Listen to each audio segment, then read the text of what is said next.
The teachers in this school now are rising to a greater level of professionalism. And that's mainly due to the appraisal process. It's part of how we develop as teachers in a collaborative process, and it's very much focused on how the school is developing across all staff.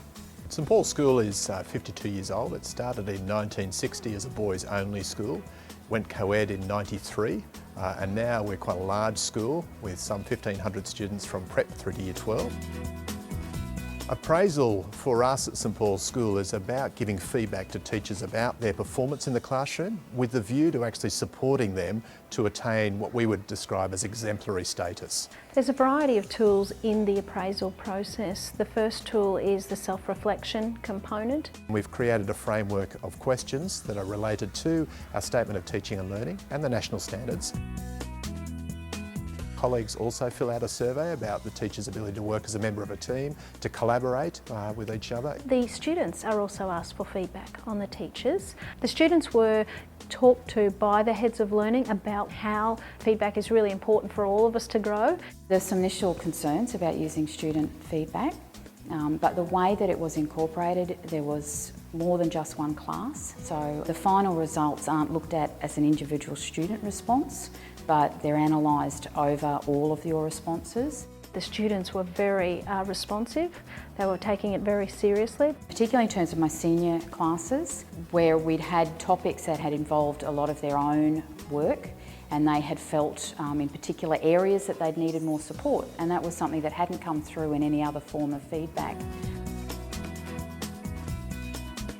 We then have somebody go into their classroom and observe them and watch our lesson and watch them actually teach and give them feedback that way as well. It wasn't a negative experience at all. I got lots of positive feedback, and so I got some areas that I could improve too, which was really good for me because I hadn't had that since practicum days. The appraiser came in and did observations and then gave us feedback, and from that we developed a professional development plan together. All that data and information then is collated together and they have a professional conversation. You get to firstly look at the analysis of all that information, to discuss any areas that maybe have been highlighted by the reviewer, and then from that to discuss your interests and where you'd like that to go, with the culmination being that you develop your own professional development plan. Our head of learning is very good at referring us to certain professional developments that we might be interested based on our appraisal process. So he or she looks at those areas that we're interested in and then sends us notifications of professional development to help us. Part of my role as Director of Teaching and Learning is to run the Centre for Research, Innovation and Future Development, and that provides professional development courses for our staff. The way we've structured the courses in the centre is they're very much based on a coaching model where teachers come out of their classroom in groups of 10 from across the school for 2 hours a fortnight, and they go to the centre and they're taught a new skill. And then they go back into the classroom for 2 weeks and they practice that skill, and then they come back and do the next part of the course. Courses usually are 5 to 6 sessions. It's had a tremendous impact on the way that teachers actually teach at the school.